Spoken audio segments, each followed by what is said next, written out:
You're listening to Let's Talk Sustainable Business. Hello, my name is Uwe Schulte, and it's a pleasure to welcome you back to this episode of our series, Let's Talk Sustainable Business, brought to you by the Conference Board Global Sustainability Center. Today, I'm welcoming back Gayle Schueller, Senior Vice President and Chief Sustainability Officer at 3M. Gayle is responsible for 3M's global sustainability strategy across the whole enterprise. And Gayle started in 3M Corporate Laboratory and has over 20 years of technical and business leadership experience. She has a PhD from the University of Virginia in materials science. In this episode, we will learn about 3M's efforts to manage their vast and complex value chains sustainably and in doing so improve their resilience. So I would really like to welcome you back, Gayle. Thank you, Uwe. It's a pleasure to join you last time and talk about science and sustainability and our strategies for approaching sustainability as an enterprise. Today, I'm excited to talk with you more about how we advance sustainability through our supply chains. Yeah, Gayle, when I talk to senior managers, they often complain about the complexity of their portfolio, and they might have 10 product lines with 100 different items in each of them. I guess for this conversation, we need to calibrate this a little bit. And in how many different industry sectors does 3M actually operate? And how many different products are you selling? Wow, those are actually more difficult questions than you might have thought. Our passion for science and innovation spans our entire enterprise, but the way we organize is around 4 global business groups to help best serve our customers: safety and industrial, transportation and electronics, healthcare, and consumer. These groups beneath them have 23 business units, which use 53 technology platforms from across 3M to innovate thousands and thousands of products and solutions. Our products and solutions are brought to market through approximately 70 different countries with manufacturing and footprints, and around the world sold, and even more. That sounds pretty complex to me, I have to say, and it's very impressive.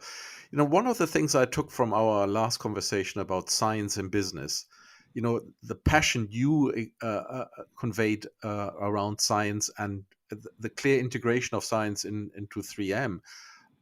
Maybe I have that suspicion explains why you're actually able to be so innovative that many people recognize in 3M. And, in recent time, I've used 2 major products of yours. One is the self-adhesive tape, and the other one is the face mask that I'm wearing. So when I look at that sort of complexity, I know that people in less complex organizations are struggling to create visibility across their value chains. How on earth are you managing? Wow, it's always a challenge because, as you can imagine, with that much diversity in products, and you really just mentioned 2 examples of the thousands and thousands. There are many different pieces to the supply chain. So we have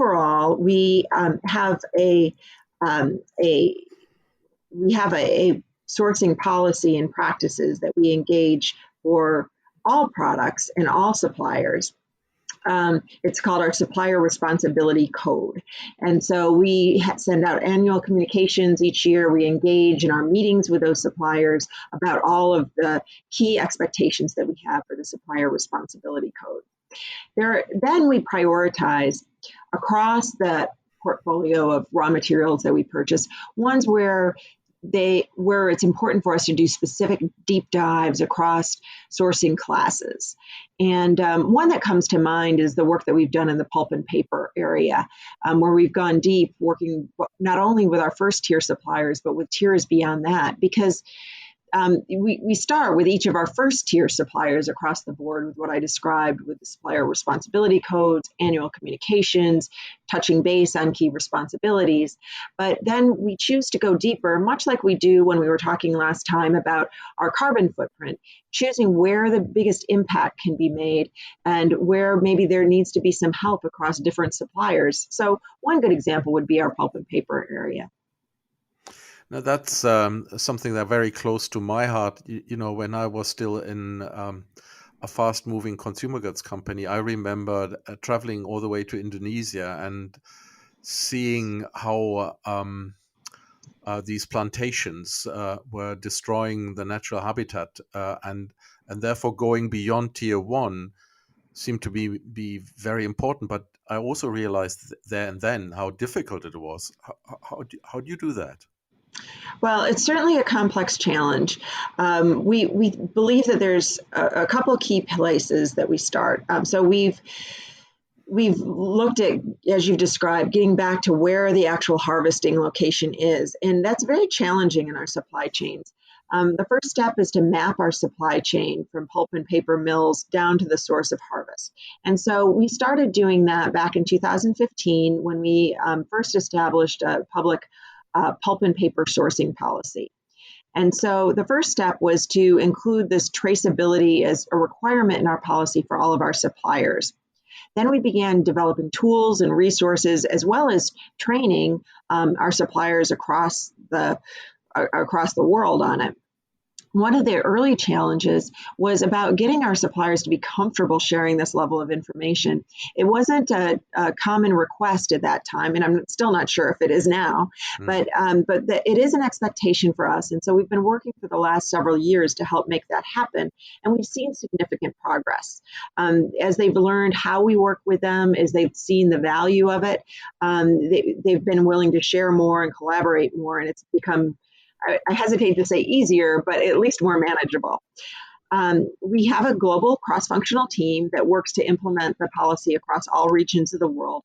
Additionally, we partner with a global nonprofit called the Earthworm Foundation. And Earthworm provides us expertise in implementing responsible sourcing policies and improving forest management practices across the entire global supply chain, because they have a deeper understanding of the forest policies, the forest practices, whether it's in Indonesia or Canada or wherever in the world. So we do it both through our own operations, through our policy with our suppliers, and with the Earthworm Foundation. Now that's a good example of what we discussed already, that sustainability you cannot achieve on your own, that you have to collaborate. Can you explain a little bit more how do you cooperate with that foundation? Yeah, they help us review the information that we receive from our supplier surveys, and then they overlap that with geography and industry-specific knowledge so that we can help to work together to conduct a desktop risk assessment of our overall supply chain. We use these assessments then to help prioritize our future work with our suppliers and tier 1, tier 2, and beyond, and to learn more about our suppliers' responsible sourcing and sustainable forestry practices so that we can share some best practices. To date, we've engaged over 90% of our global pulp and paper spend on a global basis, and we have over 75% of our spend traceable to the forest area that has been reviewed through our risk assessment process. Some of the ways that we continue to further the supply chain engagement is we conduct web conferences where we help with training or we help sharing best practices across suppliers. We also engage in virtual or in-person meetings, including field assessments, which are an important part, as you mentioned previously, to directly see what's happening and discuss important issues. We, as part of these risk assessments, and in combination with other tools, we do evaluate our suppliers' level of conformance to our policy. And when there is a situation where we have some concerns that the supplier is performing to the level we would expect, our first approach is to work with them on action plans. And I think that's been a really important piece of what's built confidence with our suppliers, is that they've learned that if they're falling short in one area, we're there to help them improve. And I'm really proud of our team that has done that. They've really built a lot of credibility, and they've helped raise the bar overall. Because we know these issues can't be solved overnight. And just if we stop sourcing from somebody, maybe somebody else would just pick it up. So if we can really help raise the performance and help raise the awareness of how you can do this in a responsible and financially viable way, that's a great way for us to help advance continuous improvement in the pulp and paper supply chain. Gayle, that sounds really interesting and important because a lot of our audience will have the problem, and I hear this from TCB members, to go beyond tier one. And of course, you have such a complex value chain, so many different products.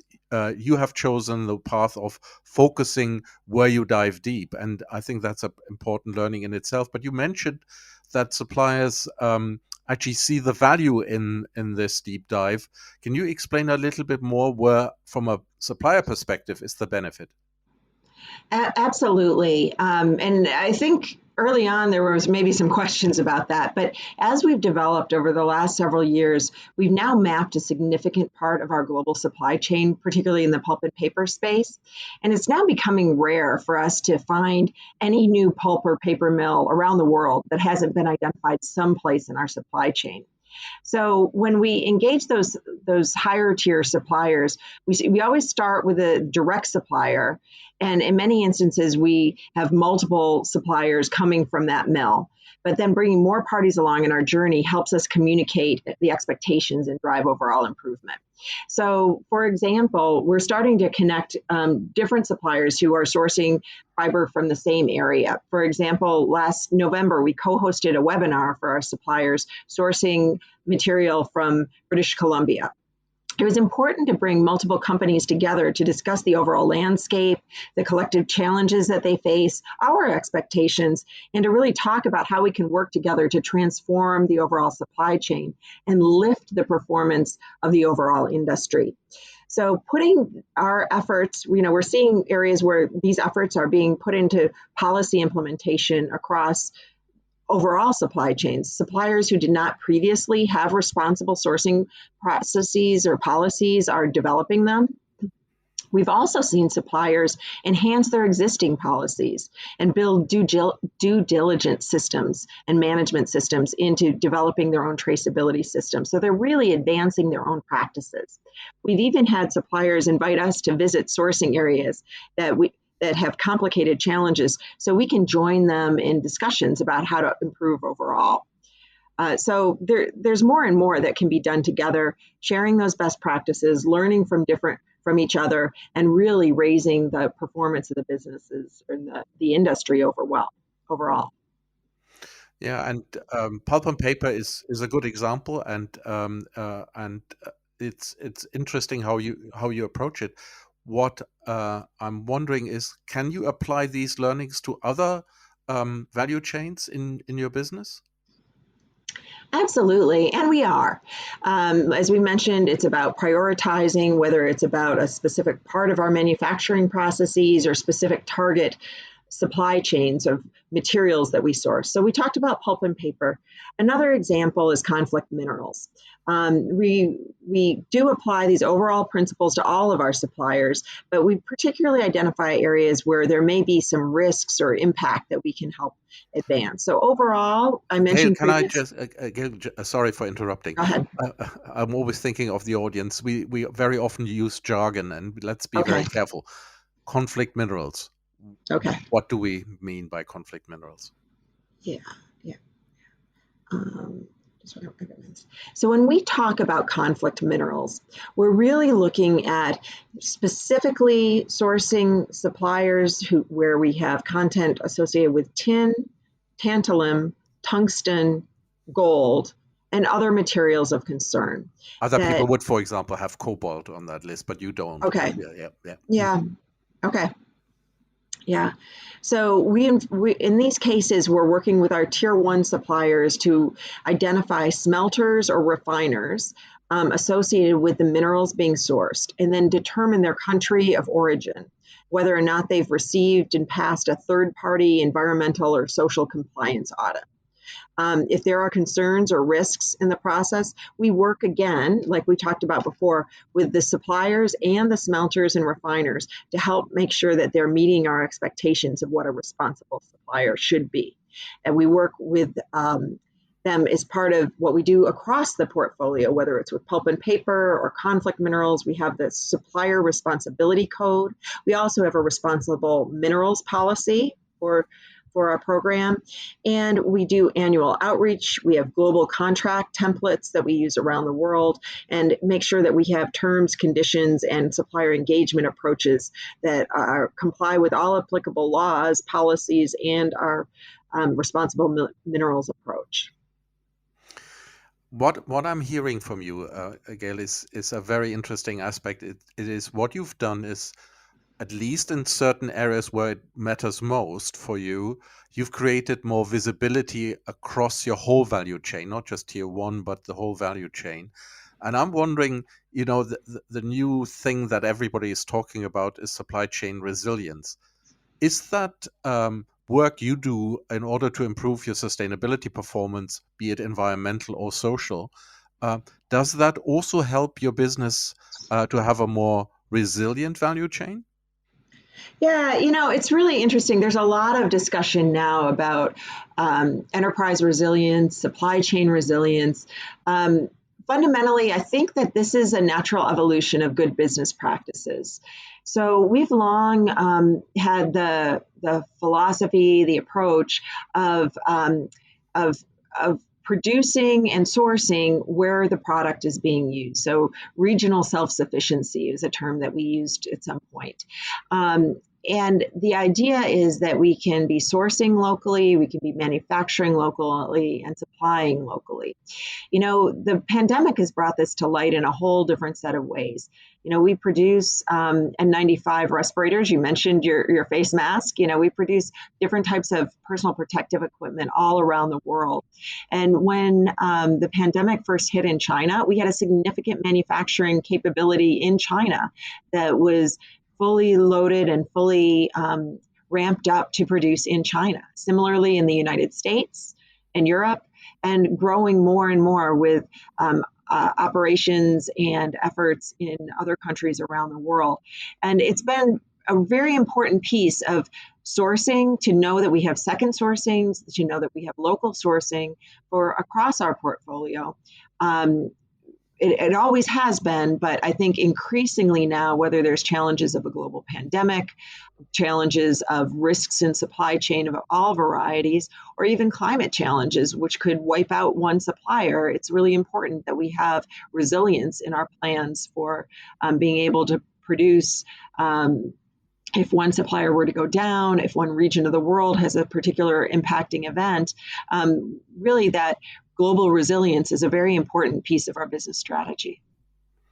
So what I hear you say, again, is that by having that visibility and by making sure that you have sound production and engagement practices, you actually improve the resilience as well. Is that what you're saying?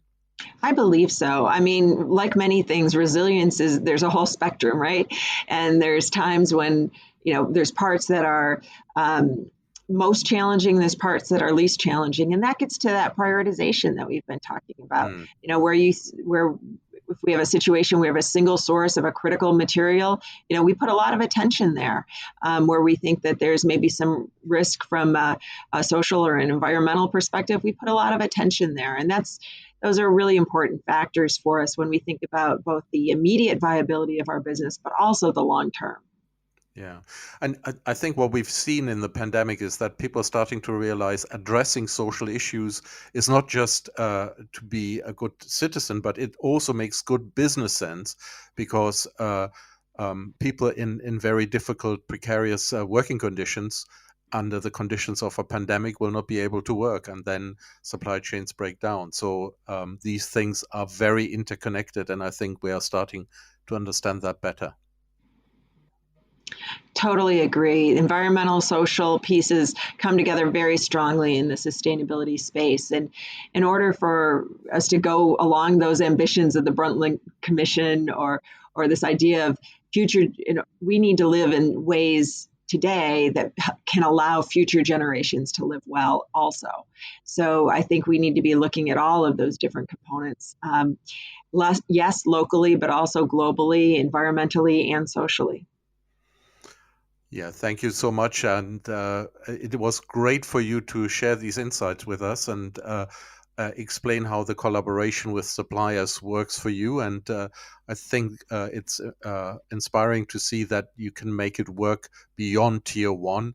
And that is something that we will take out of this conversation. So thank you for sharing these insights with us. Thanks very much. It's a continual journey, and we don't do it alone. So look forward to the continued collaboration and gleaning new insights that we can apply as well. Thanks for having us. Thanks for having me. Thank you. And for our audience, if you enjoyed this episode, please remember to subscribe to our podcast series or explore the entire catalog of podcast programming from the Conference Board by visiting our website at tcb.org/podcasts. You can also write to us at sustainability@tcb.org. And I would like to thank you today for listening, and please join us again. Until then, goodbye.